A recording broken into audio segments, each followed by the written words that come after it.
भगवान की उपस्थिति में मृत्यु का नृत्य शांत हो ही जाता है। तुम अपने हृदय की वैशाली में भगवान को बुलाओ। इधर भगवान का प्रवेश हुआ, उधर तुम पाओगे मौत बाहर निकलने लगी। यह है अर्थ। बौद्ध शास्त्रों में भी ऐसा अर्थ नहीं लिखा है। वो यही मान के चलते हैं कि यह तथ्यगत बात है। मैं नहीं मानता कि यह तथ्यगत बात है। यह बड़ी महत्वपूर्ण बात है। तत्वगत है, तथ्यगत नहीं। इसमें तत्व तो बहुत है, लेकिन इसको फैक्ट और तथ्य मान के मत चलना, अन्यथा व्यर्थ के विवाद पैदा होते हैं कि ऐसा कैसे हो सकता है, महामारी कैसे दूर हो जाएगी।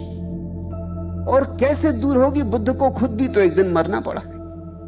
ये शरीर तो जाता ही है, बुद्ध का हो तो भी जाता है, बुद्ध जैसे प्यारे आदमी का शरीर हो तो भी जाता है। तो मौत बुद्ध की मौजूदगी में हट गई हो वैशाली से, ऐसा तो लगता नहीं, लेकिन किसी और गहरे तल पे बात सच है। जब भी कोई व्यक्ति भगवान को बुला ले आता है अपने हृदय में, तो मौत हट जाती।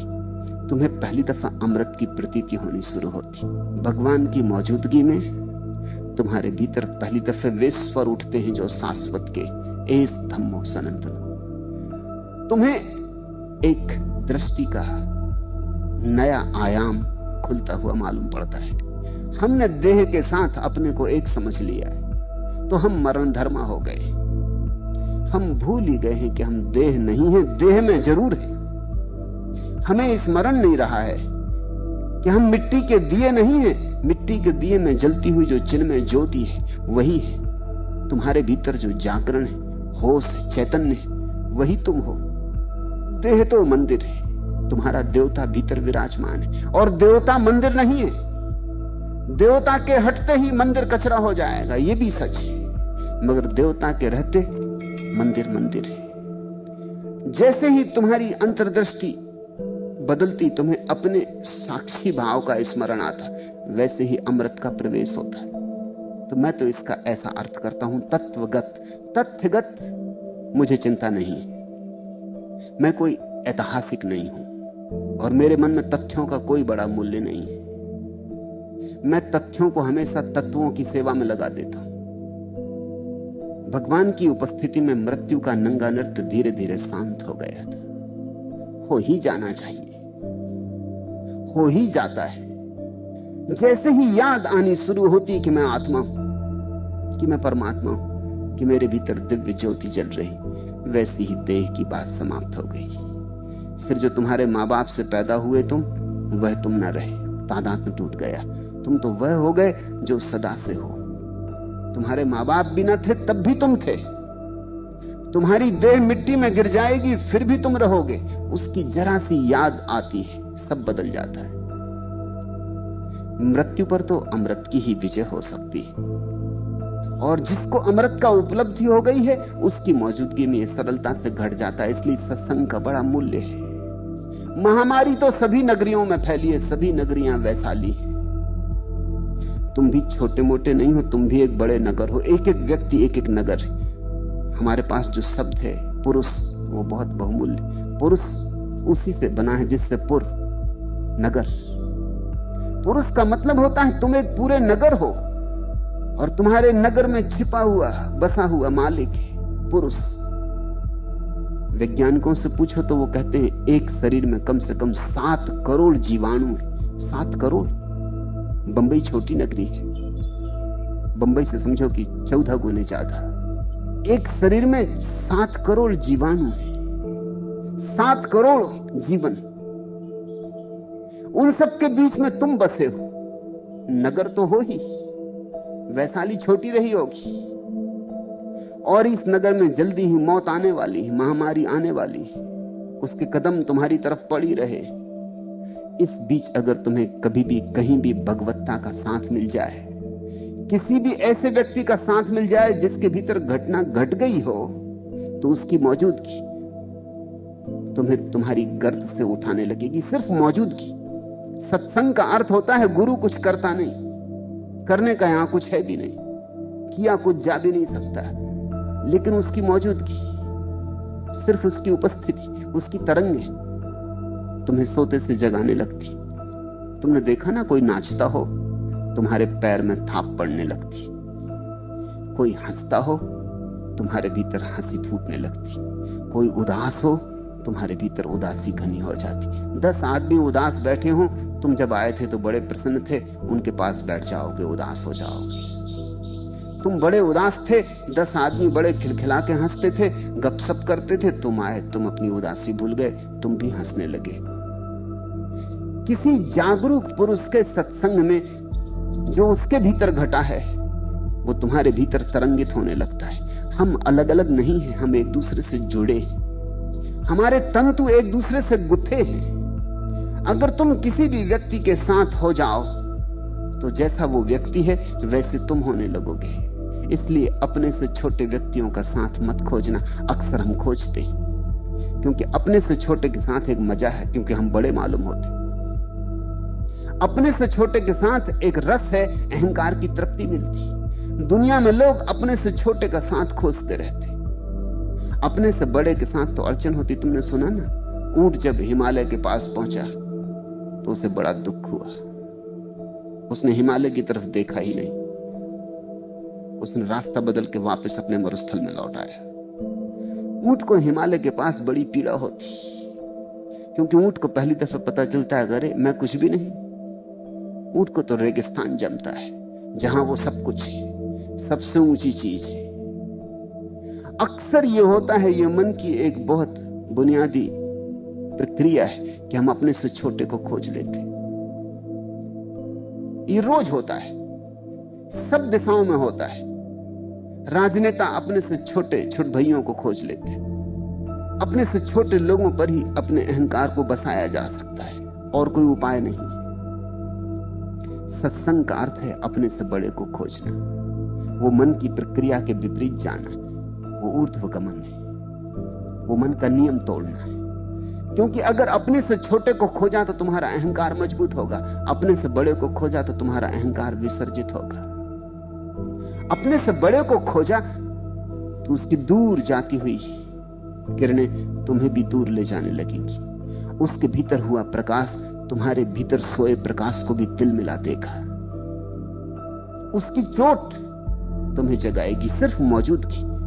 सत्संग अनूठा शब्द है, दुनिया की किसी भाषा में ऐसा कोई शब्द नहीं, क्योंकि दुनिया में कभी इस बात को ठीक से खोजा ही नहीं गया जैसा हमने इस देश में खोजा।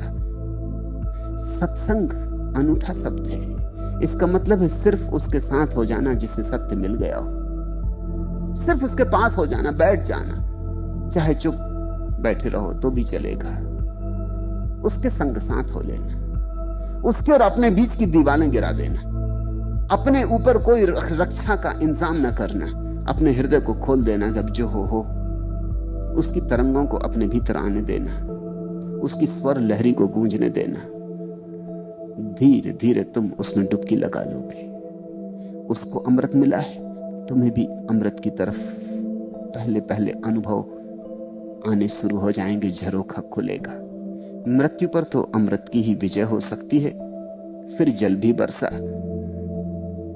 फिर वृक्षों में पत्ते आए, फिर फूल खिले जहां फूल खिलने बंद हो गए थे।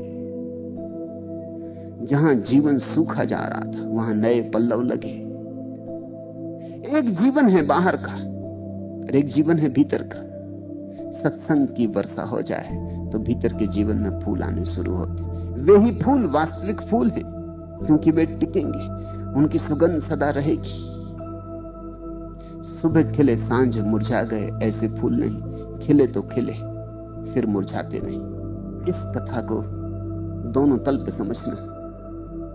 लोग अति प्रसन्न थे और भगवान ने जब वैशाली से विदा ली तो लोगों ने महोत्सव मनाया था। उनके हृदय आभार और अनुग्रह से गदगद थे। और तब किसी भिक्षु ने भगवान से पूछा, यह चमत्कार कैसे हुआ? लोगों का दुख मिट गया है, लोग शांत हुए हैं, लोगों की मृत्यु से दृष्टि हट गई, महामारी विदा हो गई, सूखे वृक्षों पर पत्ते आ गए हैं। जिन्होंने कभी जीवन का रस न जाना था उन्हें जीवन की रसधार भई। ये चमत्कार कैसे हुआ? लोग अति प्रसन्न थे। यद्यपि और बहुत कुछ हो सकता था, लेकिन दुख में पुकारो तो इतना ही हो सकता है, इससे ज्यादा हो सकता था। अगर सुख में पुकारते। जब दुखी थे तो भगवान को ले आए थे, जब सुखी हो गए तो रोकना ना चाहा। तब रोक लेना था, कहते कि अब कहां जाते, अब तो न जाने देंगे। जिससे दुख में इतना मिला था, काश उससे रोक लेते सुख में भी, तो फिर सब कुछ मिल जाता। लेकिन सोचा होगा बात तो पूरी हो गई, अब क्यों रोकना, अब क्या प्रयोजन। सुख आया कि फिर हम फिर भूलने लगते, फिर हम विदा देते। हम कहते हैं अब जब जरूरत होगी तब फिर याद कर लेंगे। हम भगवान का भी उपयोग करते हैं, और ये भगवान का उपयोग बड़ा छोटा है।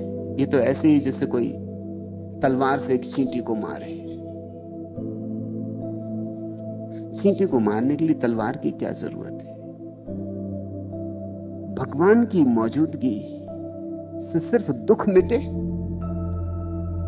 तो ये तुमने तलवार का उपयोग चींटी मारने के लिए किया। चींटी तो बिना ही तलवार के मारी जा सकती थी। यहां मेरी दृष्टि तुम्हें समझा देना चाहता हूं, इसलिए मैं विज्ञान का पक्षपाती हूं। मैं कहता हूं यह काम तो विज्ञान से हो सकता है, इसलिए धर्म की कोई जरूरत नहीं। बीमारी तो विज्ञान से दूर हो सकती है, दरिद्रता तो विज्ञान से दूर हो सकती है, विक्षिप्तता तो विज्ञान से दूर हो सकती है, देह के और मन की आधियां और व्याधियां तो विज्ञान से दूर हो सकती हैं। इसलिए धर्म की कोई जरूरत नहीं है। धर्म की तो तब जरूरत है जब विज्ञान अपना काम पूरा कर चुका, तुम सब भांति सुखी हो, अब महासुख चाहिए। इसलिए मैं विज्ञान का पक्षपाती हूं। मैं मानता हूं विज्ञान का कुछ काम है। मेरे पास लोग आ जाते, वो कहते हैं कि लड़के को नौकरी नहीं मिलती, कि पत्नी बीमार है, कि बेटी को बर नहीं मिल रहा है, आप कुछ करें। मैं कहता हूं कि तुम इन बातों का इंतजाम तुम खुद ही कर ले सकते हो, कर ही लोगे, कुछ ना कुछ हो ही जाएगा। इन बातों के लिए मेरे पास मत आओ। कुछ और बड़ा नहीं खोजना है, कुछ और विराट की दिशा में यात्रा नहीं करनी। गांव के लोग प्रसन्न थे, अति प्रसन्न थे, बहुत छोटा ही पाया था, शुरुआत ही हुई थी यात्रा की, लेकिन बुद्ध को उन्होंने रोका नहीं। बुद्ध के भिक्षुओं ने पूछा होगा, किसी ने राह में जाते वक्त, ये चमत्कार कैसे हुआ। भगवान ने कहा, भिक्षुओं बात आज की नहीं। बुद्ध बड़े वैज्ञानिक हैं, वे प्रत्येक चीज की श्रृंखला जोड़ते हैं। विज्ञान का अर्थ होता है कार्य कारण का नियम। अगर वृक्ष है तो बीज रहा होगा, अगर बीज था तो पहले भी वृक्ष रहा होगा, अगर वृक्ष था तो उसके भी पहले बीज रहा होगा। एक चीज से दूसरी चीज पैदा होती, सब चीजें संयुक्त हैं, कार्य कारण का जाल फैला हुआ है। यहां अकारण कुछ भी नहीं होता, सब सकारण है। बुद्ध का इस पर बहुत जोर था। इस सकारण होने की धारणा का ही नाम कर्मवाद है। बुद्ध से जब भी कोई कुछ पूछता है तब वे तत्क्षण श्रृंखला की बात करते हैं। वे कहते हैं किसी कृत्य को आणविक रूप से मत लेना, एटॉमिक मत लेना। कोई कृत्य अपने में पूरा नहीं है, उस कृत्य का जोड़ कहीं पीछे है और कहीं आगे भी। तो बुद्ध ने कहा, बात आज की नहीं है, बीज बहुत पुराना है, वृक्ष जरूर आज हुआ है। जब भी बौद्ध के शिष्य उनसे पूछते हैं उनके संबंध में कोई बात, वे उन्हें अपने अतीत जीवनों में ले जाते। वे बड़ी गहरी खोज करते कि कहां से यह संबंध जुड़ा होगा, कैसे यह घटना शुरू ही होगी। बीज से ही शुरू करो तो ही वृक्ष को समझा जा सकता है। कारण को ठीक से समझ लो तो कार्य समझा जा सकता है। सूक्ष्म को ठीक से समझ लो तो स्थूल समझा जा सकता है, क्योंकि सारे स्थूल की प्रक्रियाएं सूक्ष्म में छिपी। वृक्ष जरूर आज हुआ है। बुद्ध ने कहा, मैं पूर्व काल में शंख नामक ब्राह्मण होकर प्रत्येक बुद्ध पुरुष के चैत्यों की पूजा किया करता था। प्रत्येक बुद्ध पुरुष की। ऐसा कुछ हिसाब न रखता था कि कौन जैन, कौन हिंदू, कौन अपना, कौन पराया, कौन श्रमण, कौन ब्राह्मण। ऐसी कुछ चिंता न रखता था। जो भी जाग गए उन सभी की पूजा करता था। गांव में जितने मंदिर थे सभी पे फूल चढ़ा आता था।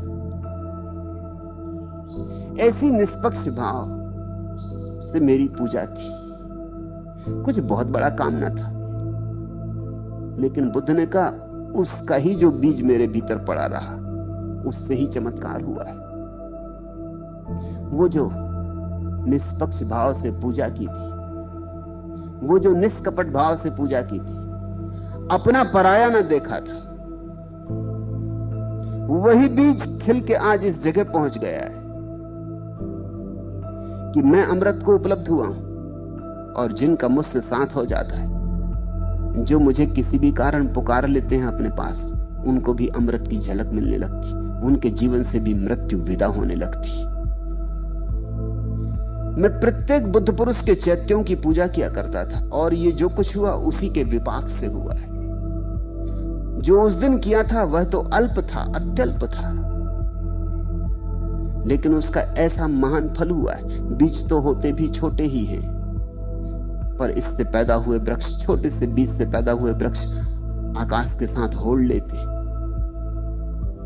थोड़ा सा त्याग भी, अल्प मात्र त्याग भी महासुख लाता है। कुछ बड़ा मैंने त्याग भी ना किया था उस जन्म में, इतना ही त्याग किया था, अपना पराया छोड़ दिया था।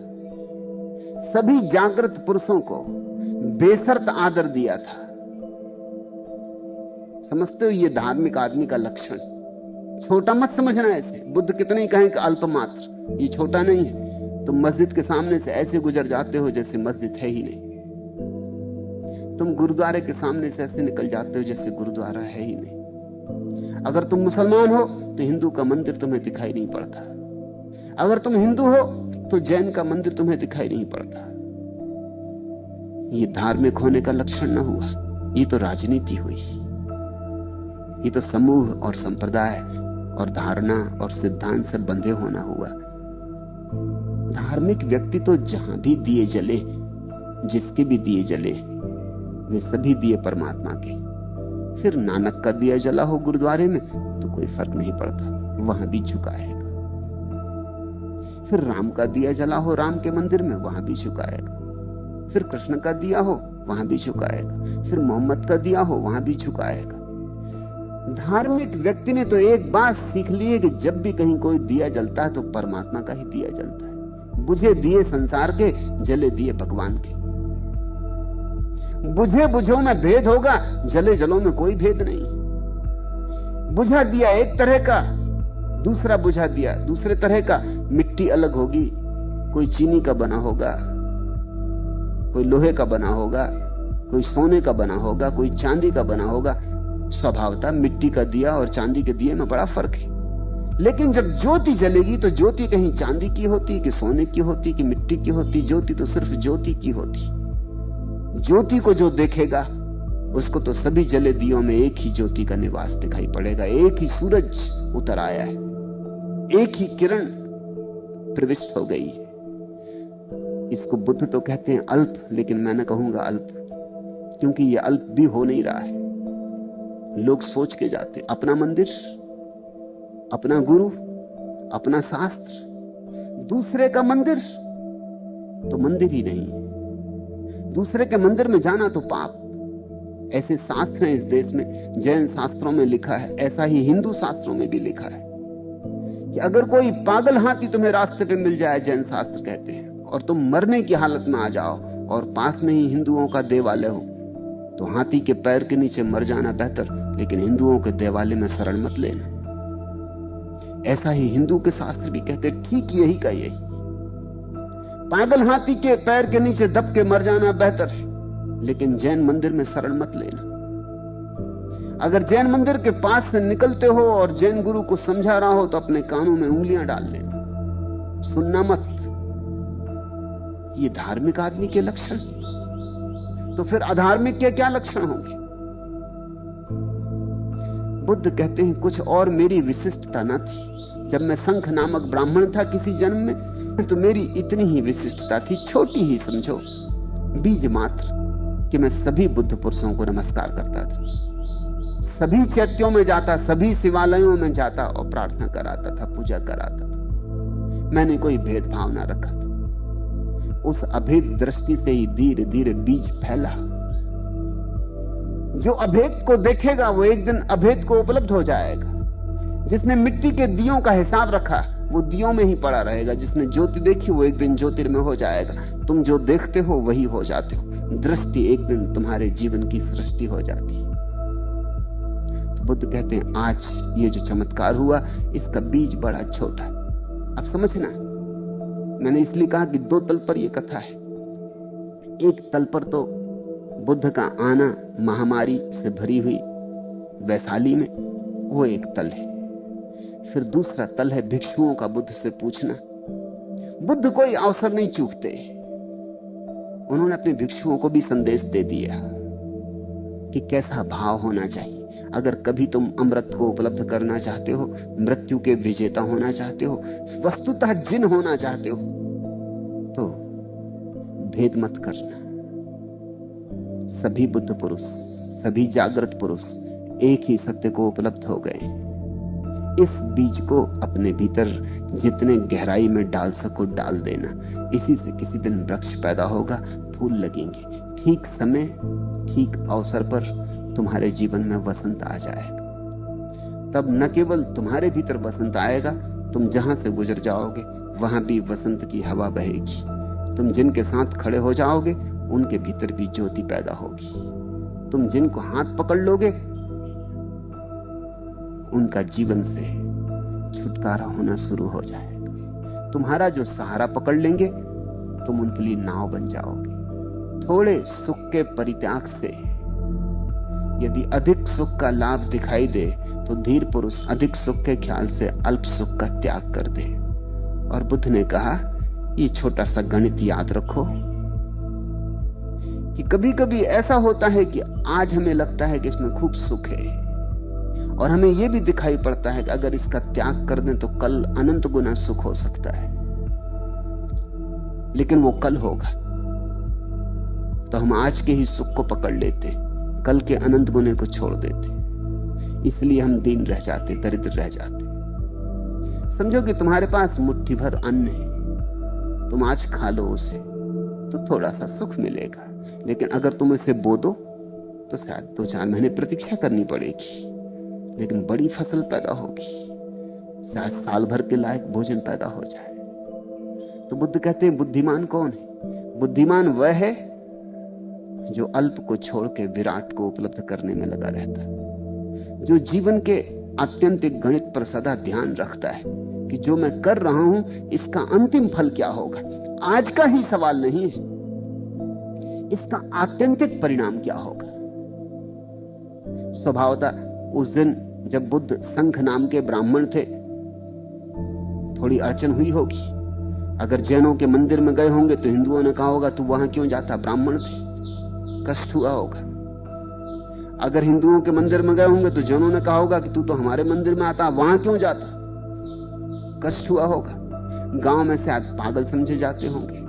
तुम जरा सोचो कि तुम सब मंदिर मस्जिद में जाकर नमस्कार करने लगो, लोग समझेंगे दिमाग खराब हो गए। जिनका दिमाग खराब है वो समझेंगे कि तुम्हारा दिमाग खराब हो गया। कष्ट हुआ होगा,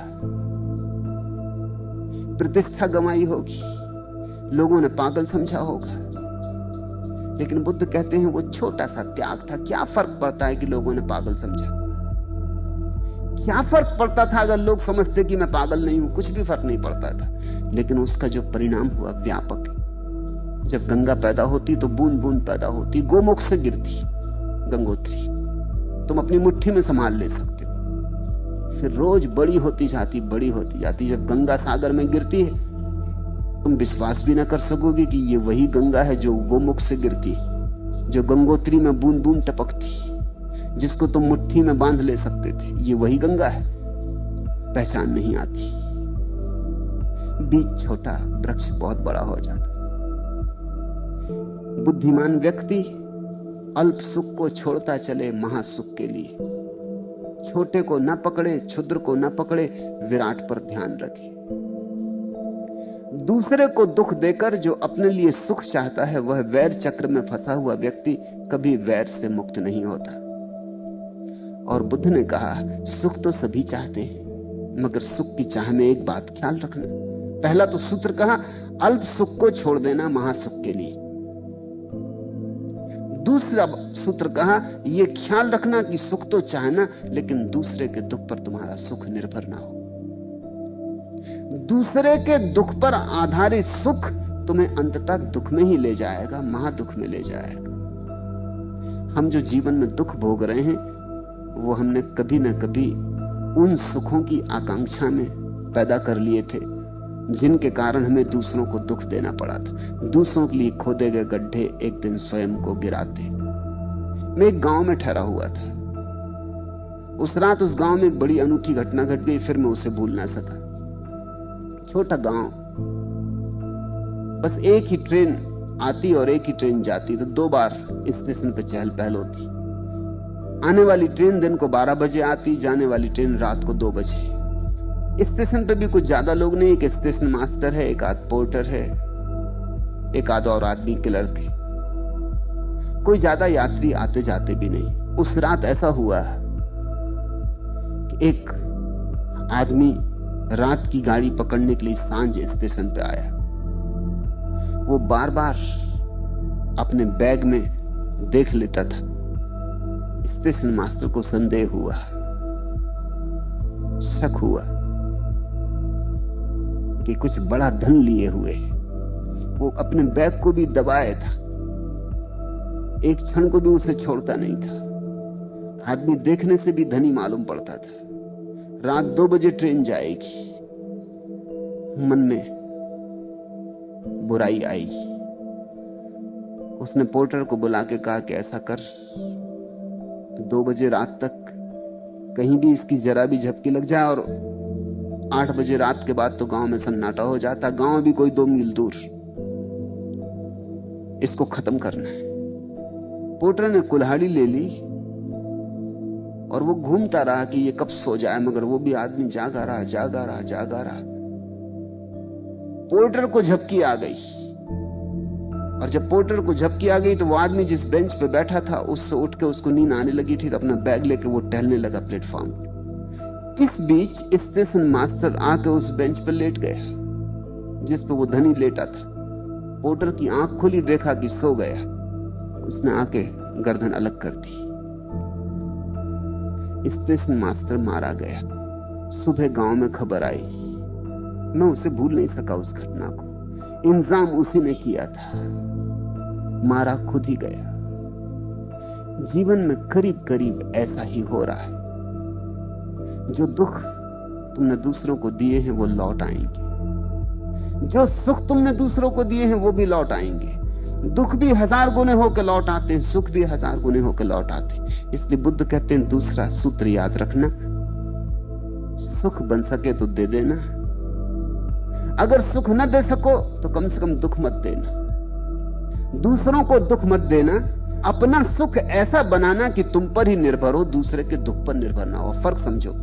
एक आदमी धन के इकट्ठे करने में सुख लेता है, निश्चित ही ये कई लोगों का धन छीनेगा। बिना धन छीने धन आएगा भी कहां से? धन बहुत बहुलता से है भी नहीं, न्यून है। धन ऐसा पड़ा भी नहीं चारों तरफ। जितने लोग हैं उनसे धन बहुत कम है, तो धन छीनेगा तो धन इकट्ठा कर पाएगा। ये आदमी दूसरों को दुख दिए बिना धनी ना हो सकेगा। और धन पाने से जो सुख मिलने वाला है 2 कौड़ी का है, और जितना दुख दिया है उसके जो दुष्परिणाम होंगे अनंत समय तक, उसकी जो प्रतिक्रियाएं होंगी वे बहुत भयंकर हैं। एक दूसरा आदमी ध्यान में सुख लेता है। ध्यान और धन में यही खूबी। ध्यान जब तुम करते हो तो तुम किसी का ध्यान नहीं छीनते, तुम्हारा ध्यान बढ़ता जाता है, किसी का ध्यान छीनता नहीं। तो बुद्ध कहेंगे, अगर ध्यान और धन में चुनना हो तो ध्यान चुनना। ये अप्रतियोगी है, इसकी किसी से कोई स्पर्धा नहीं है, और तुम्हारा आनंद बढ़ता जाएगा। और आश्चर्य की बात यह कि तुम जितने आनंदित होते जाओगे, अनायास